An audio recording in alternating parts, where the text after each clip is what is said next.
दोस्तों, corona virus और lockdown की खबरों के बीच एक बहुत ही पॉजिटिव न्यूज इंडियन इकोनॉमी के पॉइंट ऑफ व्यू से निकलकर आई है। जून 2021 में भारत का विदेशी मुद्रा भंडार forex reserve 600 billion US dollar के स्तर पर आ गया है। यह वीडियो इस न्यूज का डिटेल एनालिसिस होगा कि कैसे हमारा फॉरेक्स रिजर्व लगातार 2013 के बाद से तेजी से बढ़ता जा रहा है, जबकि हर साल हमें ओवरऑल ट्रेड में बड़ा घाटा होता है। विश्व के सबसे बड़े फॉरेक्स रिजर्व वाले देशों की लिस्ट में यूएसए और वेस्ट यूरोपियन देशों की रैंकिंग इतनी कम क्यों है? और बहुत ही जल्द रसिया को पीछे छोड़कर भारत बहुत ही जल्द 5th रैंक से 4th रैंक पर आ जाएगा। इन सभी बातों पर हम इस वीडियो में चर्चा करेंगे। अगर आप सभी हमारे चैनल पर पहली बार आए हो तो हमारे चैनल को सब्सक्राइब करें और बेल आइकन की ऑल नोटिफिकेशंस को प्रेस करें ताकि हमारी लेटेस्ट वीडियोस की नोटिफिकेशंस आपको मिलते रहें। शुरू करते हैं आज का वीडियो। दोस्तों, फॉरेक्स रिजर्व का मतलब किसी देश का विदेशी मुद्रा भंडार होता है। जैसा कि आप नाम से ही समझ सकते हैं, इस भंडार में कोई देश अपनी करेंसी नहीं रखता बल्कि दूसरे देशों की करेंसी को अपने पास रखता है। किसी देश के पास कितना फॉरेक्स रिजर्व है यह तय होता है उस देश के सेंट्रल बैंक के पास कुल विदेशी मुद्रा संपत्ति, स्वर्ण भंडार, आईएमएफ के स्पेशल ड्रॉइंग राइट्स यानी कि एसडीआर और रिजर्व पोजीशंस कितनी हैं।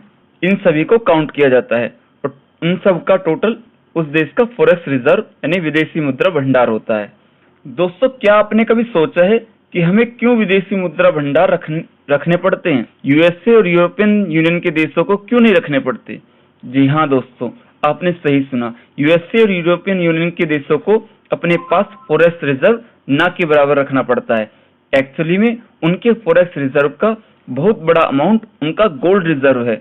जैसे यूएसए का गोल्ड रिजर्व उसके फॉरेक्स रिजर्व में 79% वेटेज रखता है, उसी तरह आप स्क्रीन पर जर्मनी, इटली, फ्रांस का भी परसेंटेज देख सकते हो। 66 से 76% तक है।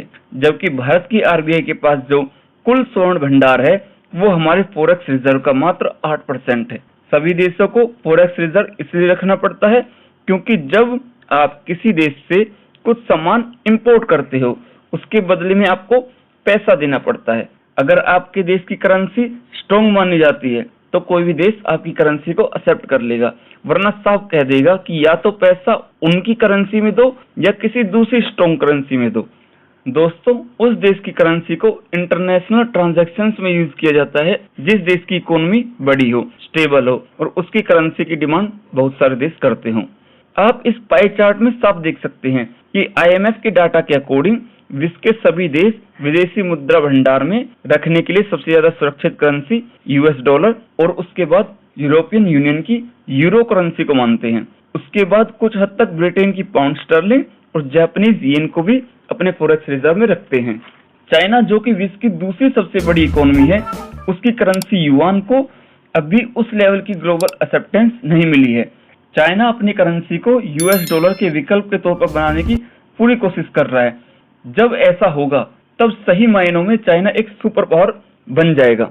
दोस्तों, यूरोपियन कंट्रीज में रसिया और स्विट्जरलैंड एक बड़ा फॉरेक्स रिजर्व रखते हैं। इसका कारण है स्विट्जरलैंड और रसिया की अपनी खुद की डोमेस्टिक करेंसी है, रसिया की रूबल और स्विट्जरलैंड की स्विस फ्रैंक। इसलिए उनको फॉरेक्स रिजर्व में यूएस डॉलर और यूरो को रखना पड़ता है। दोस्तों, अब बात करते हैं यूएस का डॉलर इतना स्ट्रॉन्ग करेंसी कैसे बना। इसके दो मेन कारण हैं। पहला, यूएस की इकोनॉमी जो पूरे वर्ल्ड की सबसे बड़ी इकोनॉमी है। दूसरा, पेट्रो डॉलर। दोस्तों, ये एक तरीका है जिससे यूएस अपने डॉलर की आर्टिफिशियल डिमांड क्रिएट करता है। दोस्तों, इस टॉपिक के बारे में आप खुद भी एक बार पढ़ना, तब आपको पता चलेगा कि कैसे गल्फ कंट्रीज को डराकर यूएसए ने उनको अपना तेल सिर्फ यूएस डॉलर में बेचने के लिए राजी किया और जिन्होंने यूएसए की बात नहीं मानी उनका क्या हुआ। दोस्तों, ये तो बात हुई दुनिया की पोजीशंस के बारे में फॉरेक्स रिजर्व के ऊपर। अब हम बात करते हैं भारत के बारे में। ये बात पूरी तरह से सही है कि मोदी गवर्नमेंट आने के बाद से 2013 से 2021 तक भारत का फॉरेक्स रिजर्व बहुत तेजी से बढ़ा है। अब हमारा फॉरेक्स रिजर्व 2013 के 294 बिलियन यूएस डॉलर से बढ़कर जून 2021 में 600 बिलियन डॉलर के स्तर पर आ गया है। बहुत ही जल्द हम फॉरेक्स रिजर्व की रैंकिंग में रसिया को पीछे छोड़ते हुए 5th रैंक से विश्व के चौथे सबसे बड़े विदेशी मुद्रा भंडार वाले देश बनने वाले हैं। लेकिन अब बात करते हैं कि यह सब हो कैसे रहा है, क्योंकि आप इंडिया के ट्रेड डेफिसिट के डाटा देख सकते हैं। अगर कुछ 1-2 वर्ष छोड़ दें तो हमें गुड्स के ट्रेड में हर वर्ष ऑन एवरेज डेफिसिट 150 बिलियन से 200 बिलियन डॉलर तक का घाटा होता है।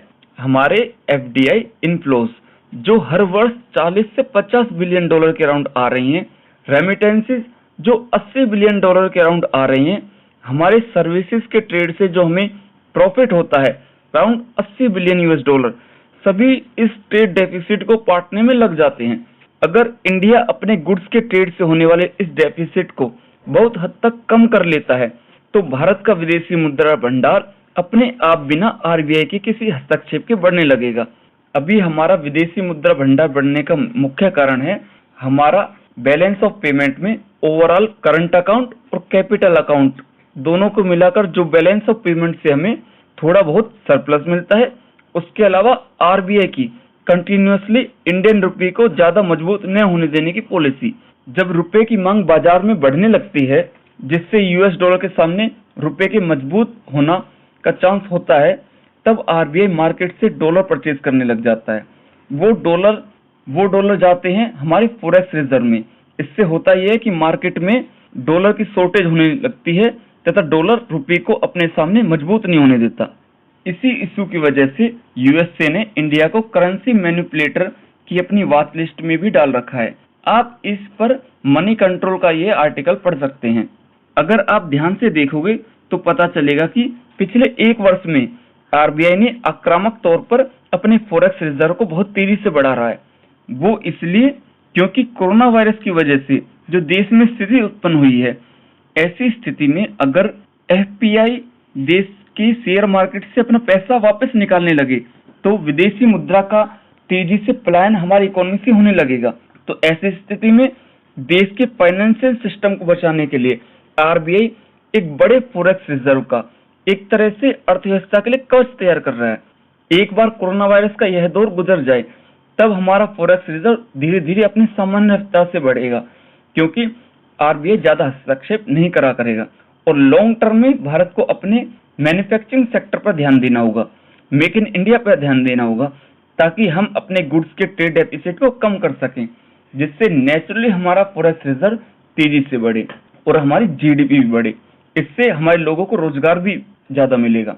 हमें अपने 5 ट्रिलियन यूएस डॉलर जीडीपी के लक्ष्य से पीछे नहीं हटना है और यह भी इंश्योर करना है कि अभी के 3 ट्रिलियन की हमारी जीडीपी में हमें जो ये 2 ट्रिलियन ऐड करना है वो मेजरली मैन्युफैक्चरिंग सेक्टर से आए।